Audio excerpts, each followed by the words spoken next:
what is biblical tongues? When I was in Ahmedabad recently, Raina asked me a few questions about this. So after much prayer, I decided to speak on this particular subject today. First of all, tongues, speaking in other languages,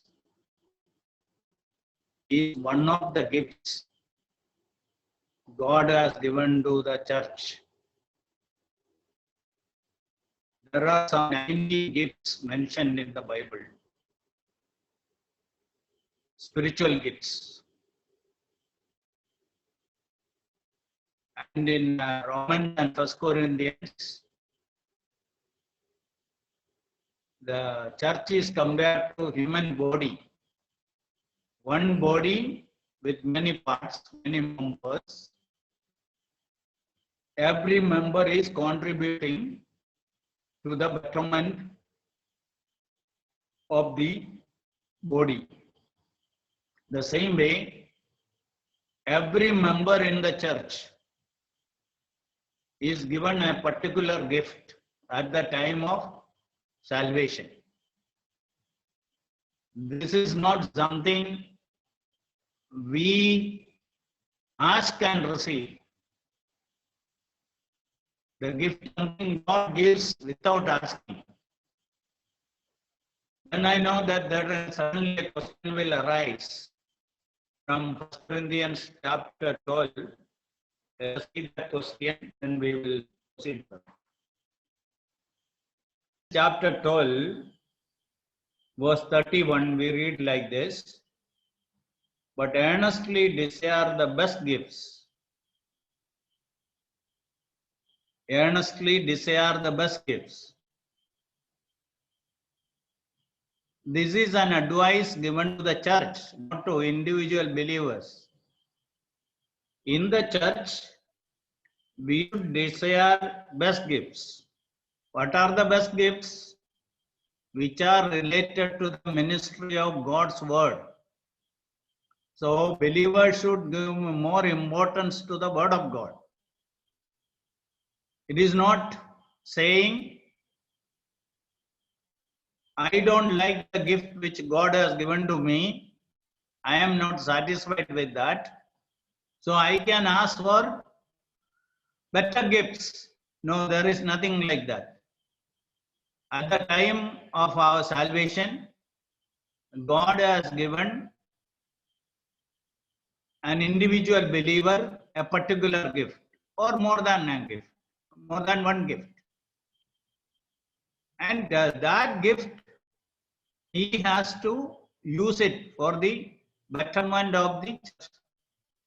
Like human body, each member got a particular work to do, and that is given to that part of the body, that member of the body at the time of birth.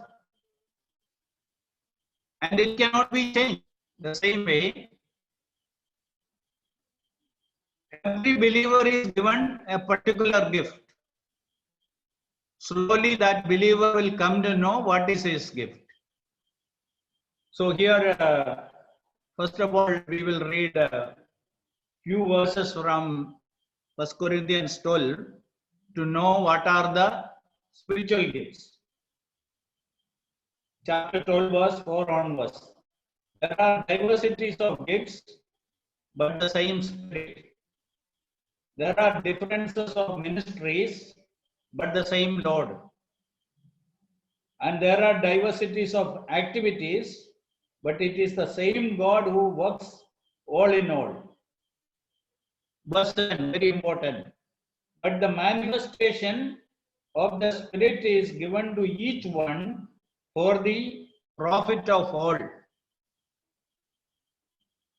For to one is given the word of wisdom through the Spirit, to another the word of knowledge through the same Spirit, to another faith by the same Spirit, to another gifts of healing by the same Spirit, to another the work working of miracles, to another prophecy, to another discerning of spirit, to another different kinds of tongues, to another the interpretation of tongues. We'll read from the same chapter, verse 27 onwards.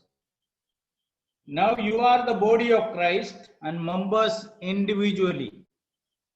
God has appointed these in the church: first apostles, second prophets, third teachers, after that miracles, then gifts of healings, helps, administrations, varieties of tongues.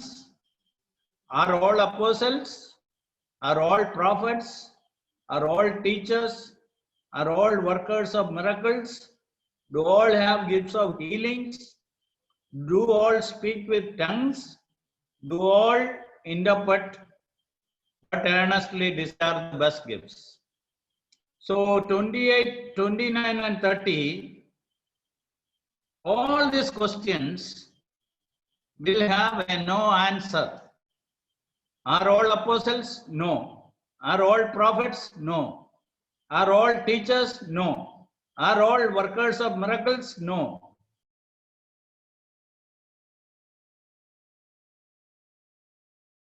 Questions 29 and 30, all these questions will have a no answer. Are all apostles? Answer is no. Are all prophets? No. Are all teachers? No. Are all workers of miracles? No. Do all have gifts of healing? No. Do all speak with tongues? What is the answer today we get? But here it is no. Do all interpret? No. Then Paul says, but earnestly desire the best gifts. So gifts which are related to the ministry of God's word.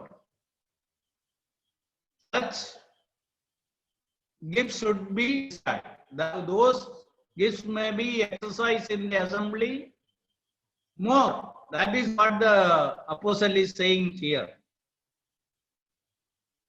God willing, we'll study about spiritual gifts another day. Today we will go directly to this gift which is not speaking in tongues or speaking in other languages. Anything related to our faith, what is seen or heard, is right or wrong, we want to know, then we have to go directly to the Bible.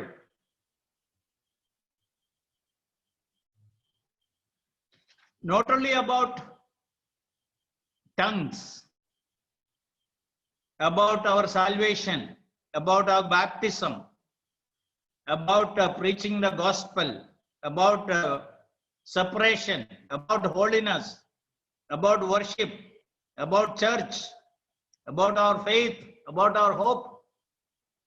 Whenever we hear something and we want to know what is said or what is seen is right or wrong, we have to go directly to the Word of God. So today, what we are going to do, we will see what happened in the beginning. Acts chapter 2. There we read about first time the disciples, the believers spoke in tongues. And we will see how this happened and what all happened there in Acts chapter 2. We will read from verse 1 to 11. When the day of Pentecost had fully come, they were all with one accord in one place, and suddenly there came a sound from heaven as of a rushing mighty wind, and it filled the whole house where they were sitting. Then there appeared to them divided tongues as of fire, and one sat upon each of them. And they were all filled with the Holy Spirit and began to speak with other tongues as the Spirit gave them utterance. And there were dwelling in Jerusalem Jews, devout men from every nation under heaven. And when this sound occurred, the multitude came together and were confused, because everyone heard them speak in his own language. Then they were all amazed and marveled, saying to one another, "Look, are not all these who speak Galileans? Now, how is it that we hear each in our own language in which we were born? Parthians, Medes, Elamites, those who dwell in Mesopotamia, Judea, Cappadocia, Pontus and Asia, Phrygia and Pamphylia, Egypt and parts of Libya, adjoining Cyrene, visitors from Rome, both Jews and proselytes, Cretans and Arabs, we hear them speaking in our own tongues the wonderful works of God." I'll stop there. The first point, what happened on the day of Pentecost? Here we see three things happen. They heard a sound, they saw a sight, then they spoke a new language, or they spoke new languages. So three things happened. They heard a sound like a mighty rushing wind. Then secondly, they saw divided tongues as of fire, and coming and sitting each of them. Third, in fourth verse. And all were filled with the Holy Spirit and began to speak with other tongues. Out of them, this last thing which happened, speaking in tongues, repeated, but the other two did not repeat anywhere afterwards. For example, in Acts chapter 10, at Cornelius' house, people spoke in tongues. There was no sound like mighty wind. There was no divided tongues as of fire. It was not there. Then we see in Acts chapter 19, the disciples of John believed and got rebaptized. They spoke in tongues. There also, the first two miracles did not happen. They spoke only in tongues.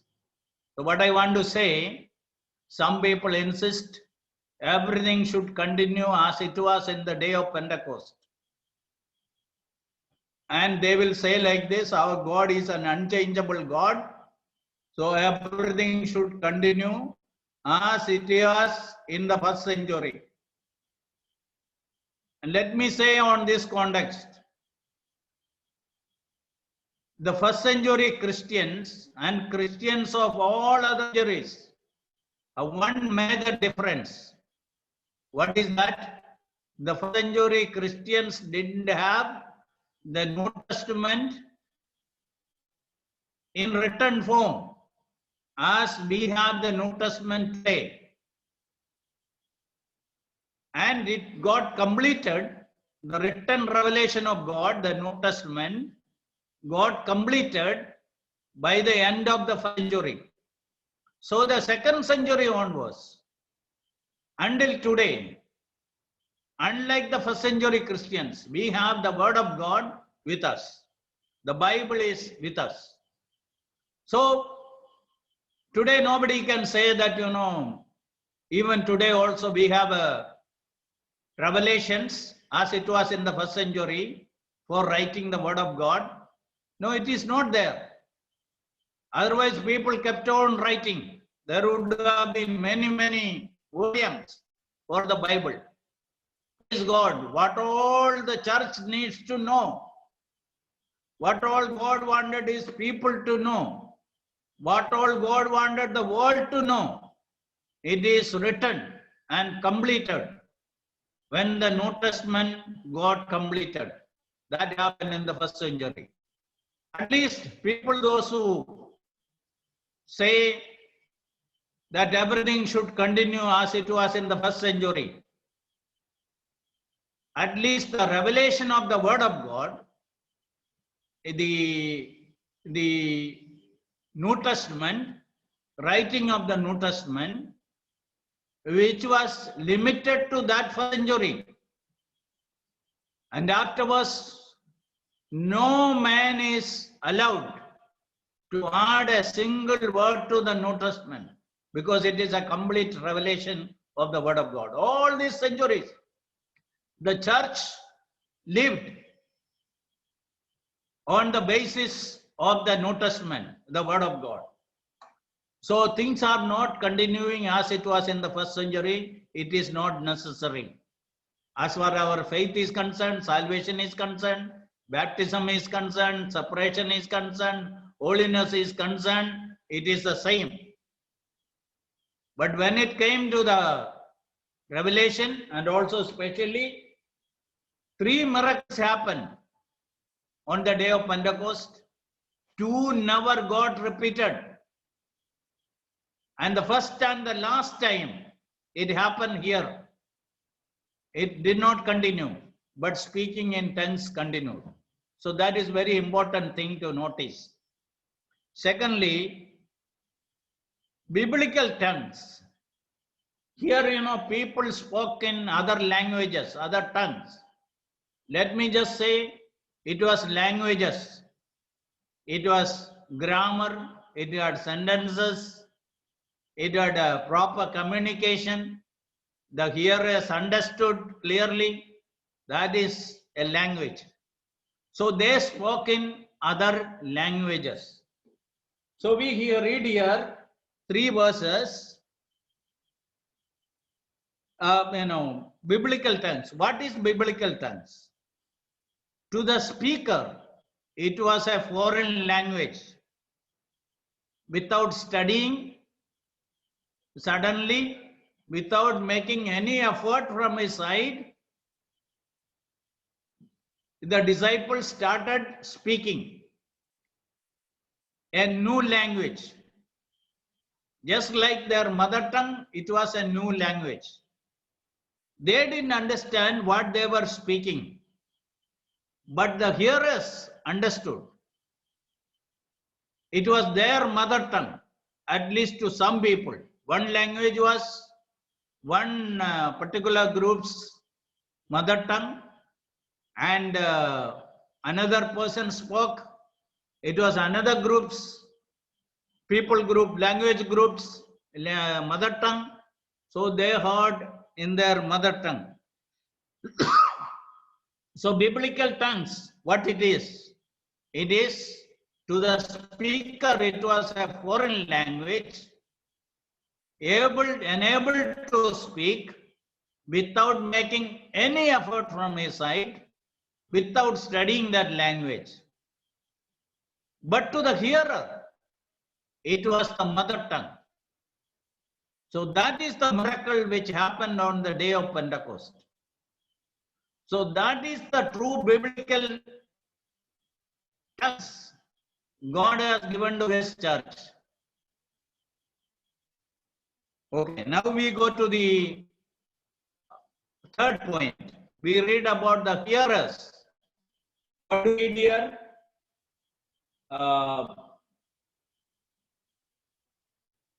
Verse 5, there were dwelling in Jerusalem Jews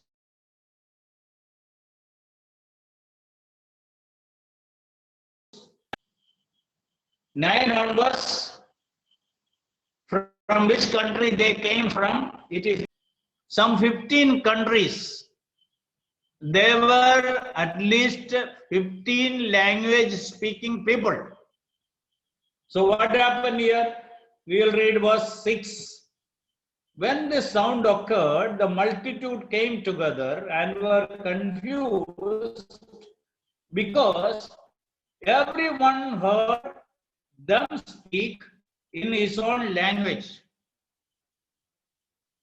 What was the most surprising thing? These Galileans, these apostles and other disciples, who were confined to their particular area, who didn't have any knowledge about other languages, they were speaking in the hearers' language. So they were amazed. Why they were amazed? Because just imagine that some white people came to North India without studying. In a meeting, suddenly they started speaking pure Hindi. Or coming to Kerala and coming to a meeting, no knowledge about Malayalam, they never studied, started speaking Malayalam just like a Malayali. That is what happened on the day of Pentecost. To the hearer, it was their mother tongue. So they were surprised. How can these people speak our language? We come from a faraway country. Our language is not known to them, but they are speaking very clear language, grammatically correct, proper sentences, properly communicated. We understand what they are speaking. The content of the message, they understood clearly. Okay, then verse 8. How is it that we hear each in our own language in which we were born? We hear each in our own language. How is it? How these Galileans, they are Galileans. And people, different language people asking one to another, what is happening? We never heard something like this. They are speaking our language, our languages. That is what happened on the day of Pentecost. The audience, the hearers, they were amazed, they were surprised. How can this is possible? What are we hearing? We are hearing with our own ears. We are hearing our languages. And people who didn't have any knowledge about our language is speaking and communicating things properly in our language. Okay. Now 9 to 10 and 11, we read about these 15 language speaking people. Then verse 11, they are saying, we hear them speaking in our tongues. And this is what happened on the day of Pentecost. 15 language speaking people, each language speaking people heard their mother tongue, which is spoken by these disciples of Christ. So they were all amazed. They were surprised. How this is possible? Something is there. So they understood. Then we come to the fourth point. There is a biblical order very clearly given how to speak in tongues in the church. For that we have to go to 1 Corinthians chapter 14, 27. 1 Corinthians 14, 27.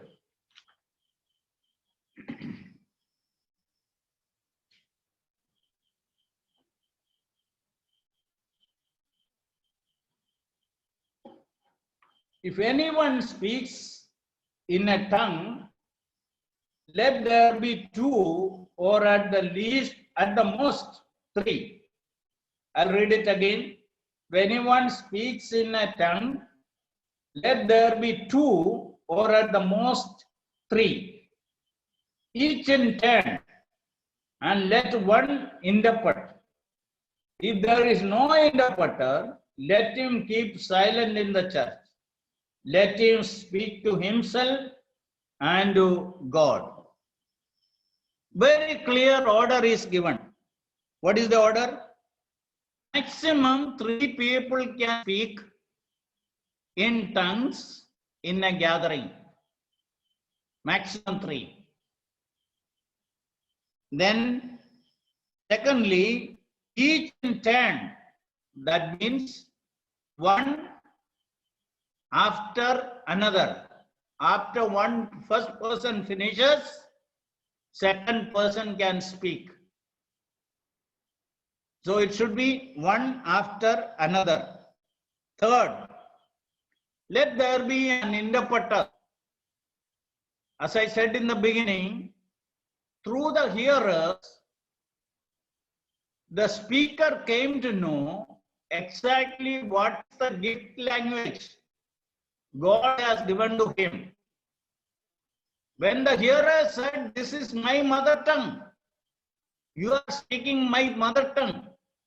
So he understood, the speaker understood, this is the gift language God has given to me. So when he goes to the church, either he has to speak in his mother tongue or in his gift language. If the gift language is also not understood by people, they speak a third language, then the speaker should find out an interpreter. He has to tell people, okay, I can speak 2 languages. One is my mother tongue, the other is the gift language which God has given me. Just like the mother tongue, I can speak in this language also. And they have to find an interpreter. If there is no interpreter, what happens? He should keep silent in the church.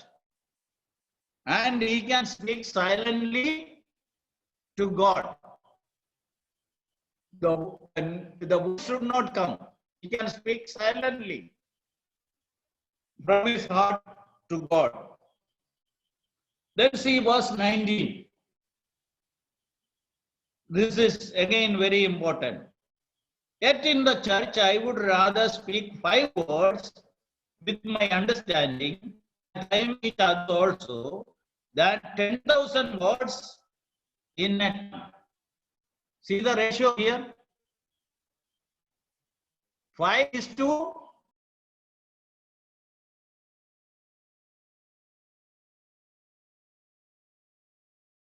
speak 5 words in a language which people understand,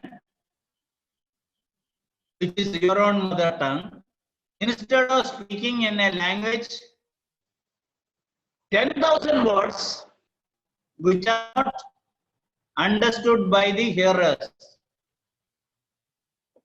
So see the ratio. So which is more important? Now the question is this. This is very clearly written order how to use tongues in the church. Now the question is this. The order which is given in the Spirit will never violate the scriptural principles, scriptural order. So you can just imagine who is violating. So these violators of this clear order which is given in the Word of God, they are under which influence? What influence? We can understand. Now, the last thing, the timing of spiritual gifts. Probably we will study in detail about spiritual gifts. Then we have to mention again this, but today, 1 Corinthians chapter 13, I just want to show you a few things. First thing, all the spiritual gifts will come to an end when we meet the Lord Jesus Christ or when we reach heaven. So spirituals are needed as long as the church is here on this earth. So the day when we meet the Lord Jesus Christ, when the Lord Jesus returns, all the spiritual gifts operation will come to an end. Because there we are going to meet the Lord Jesus Christ. There none of these gifts are needed there.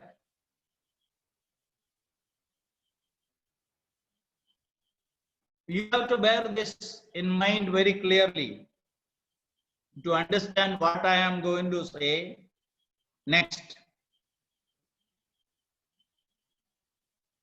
Here we read in this chapter 13, verse 8, love never fails, but whether there are prophecies, they will fail. Whether there are tongues, they will cease.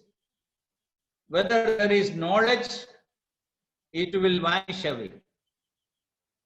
Knowledge will vanish away,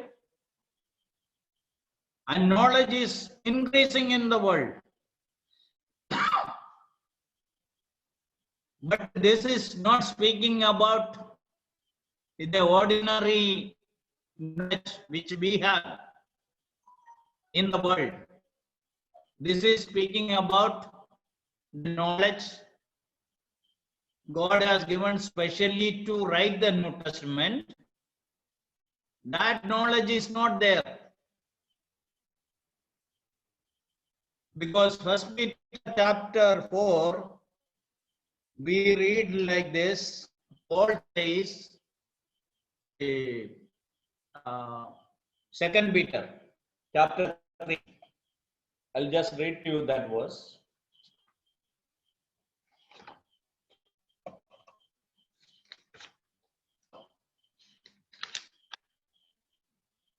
Verse 15, 2 Peter 3:15. And consider that long suffering of our Lord is salvation, as also our beloved brother Paul, according to the wisdom given to him, has written to you. How did Paul write all these 14 epistles which he has written? Is it because of his education?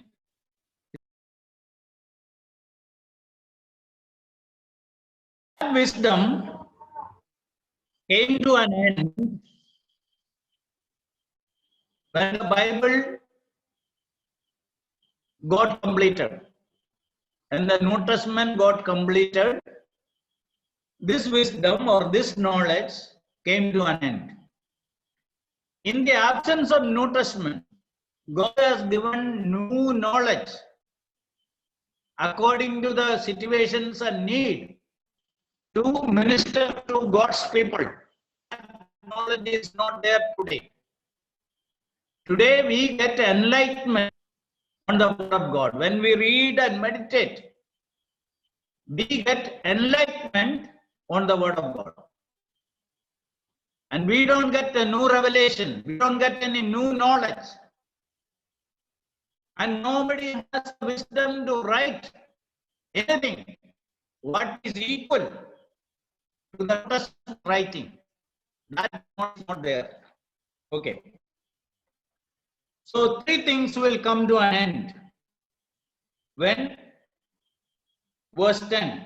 But when that which is perfect has come, then that which is in part will be done away.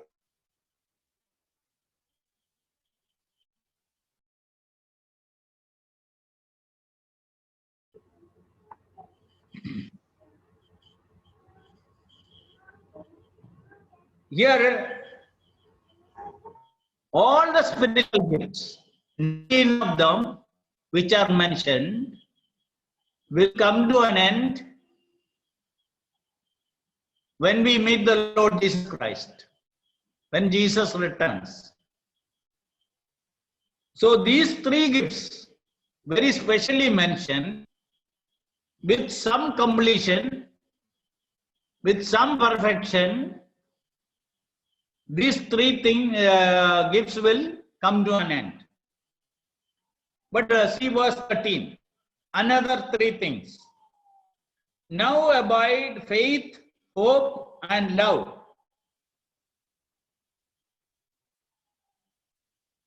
But the greatest of these is love.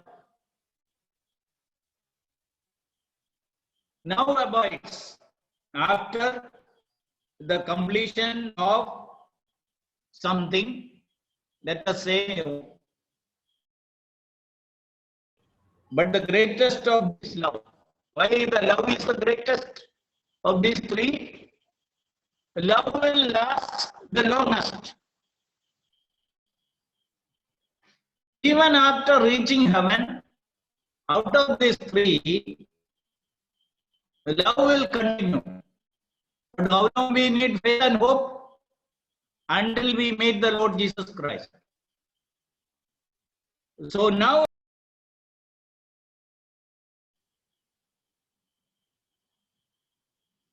the earlier gifts which is mentioned in verse 8 will come to an end.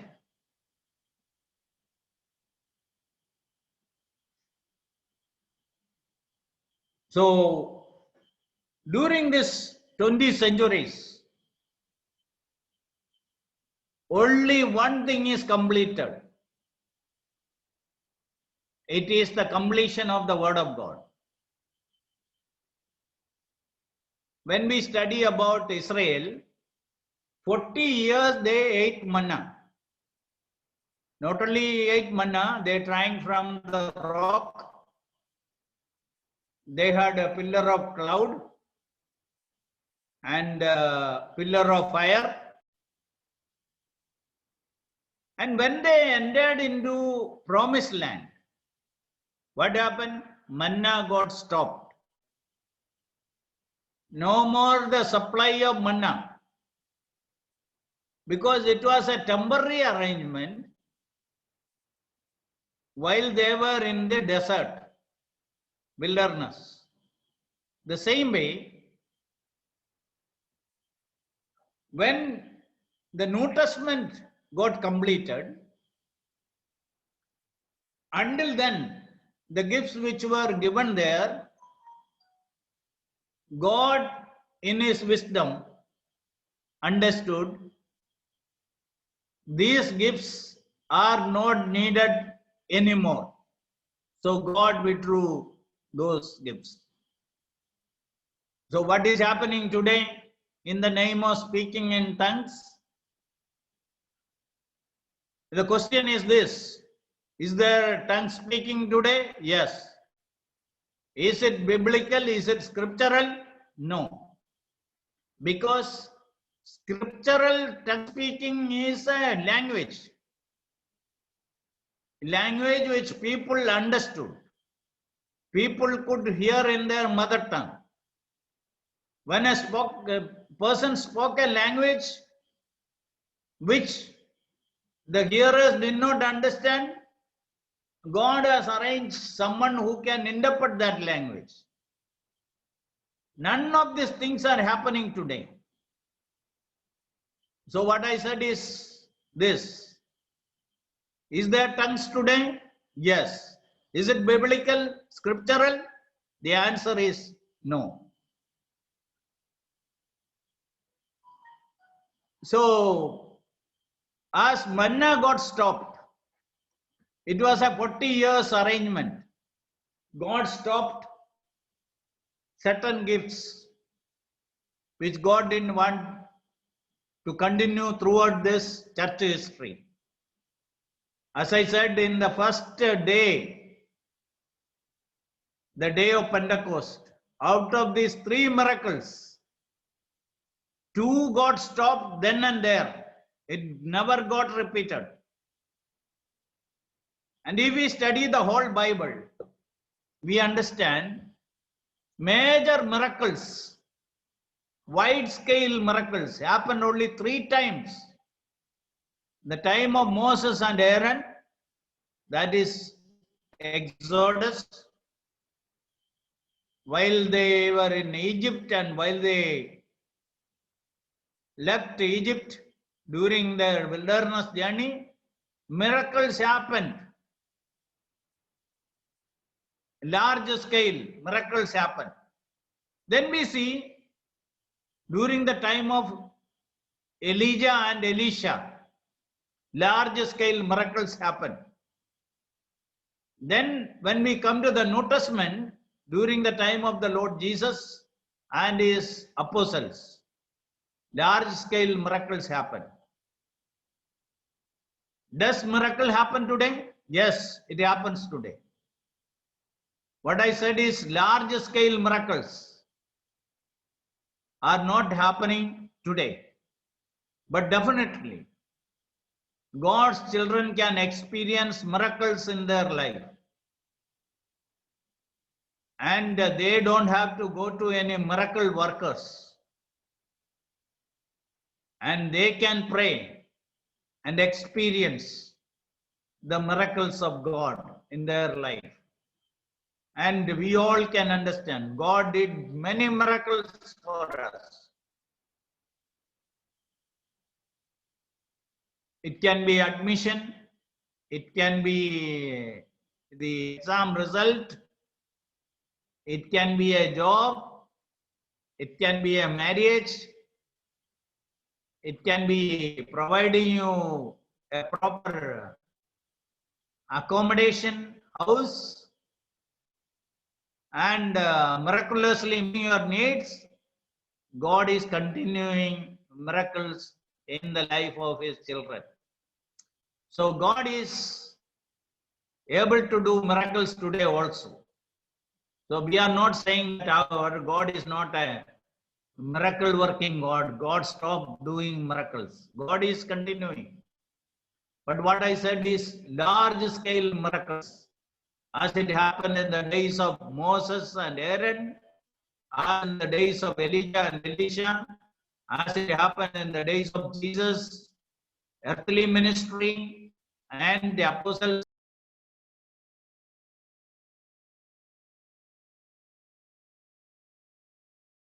What happened on the day of Pentecost, and what was the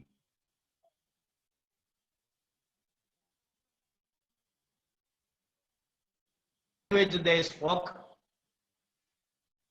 then how the hearers were benefited through the speaking of tongues, then biblical order, a very clear order is given in the Word of God, and the Holy Spirit of God will never violate those clear orders about speaking in tongues is given in the Word of God.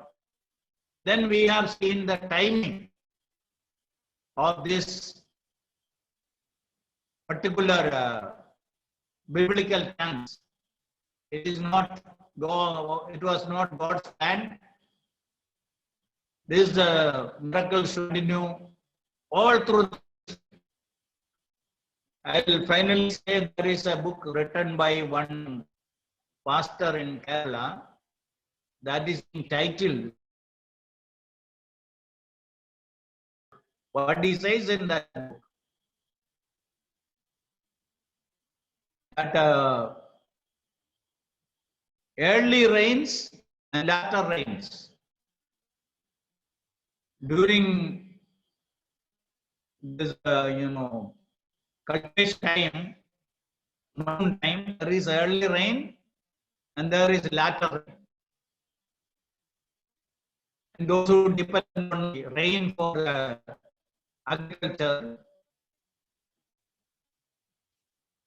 farming, they understand this. So according to his book, he says, it happened in the first century, then it stopped for a long time, then it started in the beginning of